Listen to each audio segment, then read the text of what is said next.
Hi, Algebra 2. This is a video of the homework answers for 11-9. So we've done sine and cosine graphs, but now we're going to do vertical shifts. So basically we're shifting them up and down. And the way that looks on the equation is our normal cosine function, for example, in number 1, f of x equals cosine of x. The way it looks for a vertical shift is to add something on after this. So if you look at our equation, h of x equals 4 cosine of 2x minus 1. So remember that 4 is that amplitude, that's the height of the graph. The 2 is the frequency, that's my b value. And to find my period, I do 2 pi over b. And this -1, that's the shift up and down. Since this is -1, I'm actually going to be shifting it down 1. So we start off always with our critical values. So our critical values for a cosine graph are 1, 0, -1, 0, and 1. Now I have an amplitude of 4, so I need to multiply those critical values by 4. So my new critical values are going to be 4, 0, -4, 0, and 4. Now those critical values for a normal or regular cosine graph occur from 0 to 2 pi, but I have to look at my b value. My b value is 2, so it has a frequency of 2.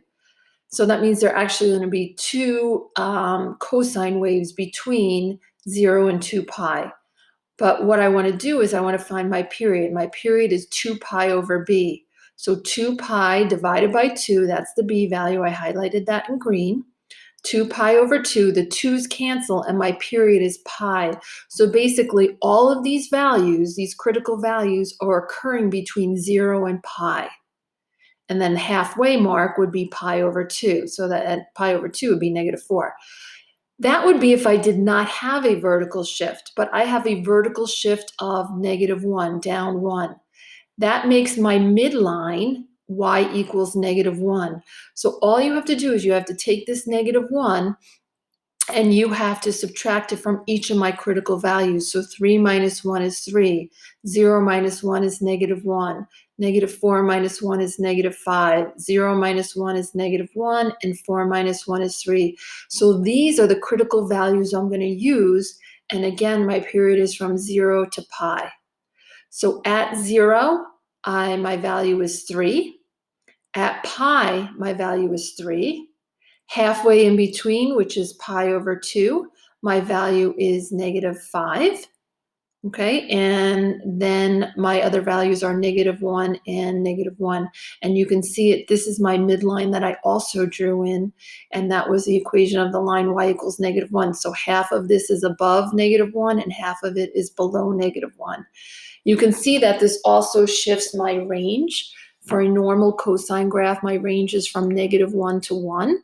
With an amplitude of 4, that would change my range from -4 to 4, but I've also shifted it, so my range is from -5 to 3.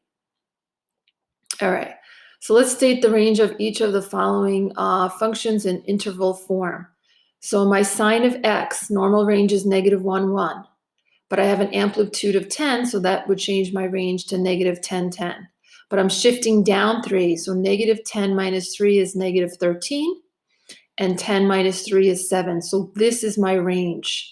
So I wrote this to explain it to you, but all you really have to do is to take -3 minus 10 and -3 plus 10, and that will give you your new range. So I did that over here on the left, but I wanted you to understand the why that works, just to take those numbers. So right here, again, all I have to do is do 2 minus 8 and 2 plus 8. So it's actually, I'm sorry, it's really 2 minus -8, and that gives me my 2 plus 8, and 2 plus -8. So that gives me an answer of -6 and 10. But think about it. My cosine range is from -1 to 1. The amplitude of 8 makes my range from -8 to 8.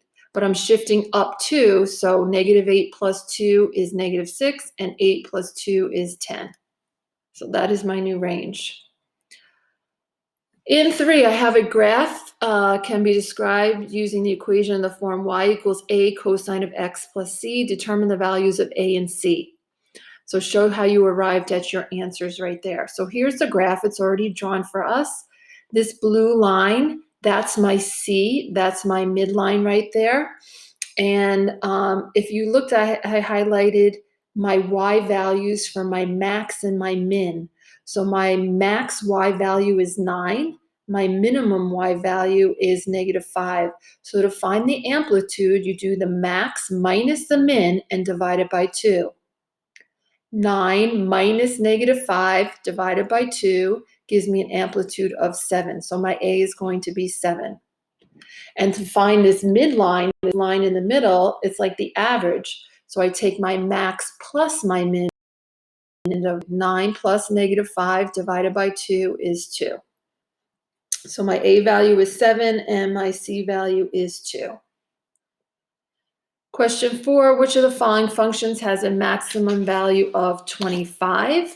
So again, I just take my C minus my A and my C plus my A. So 17 plus 8 is 25, and that gives me the max, and 17 minus 8 would give me the min.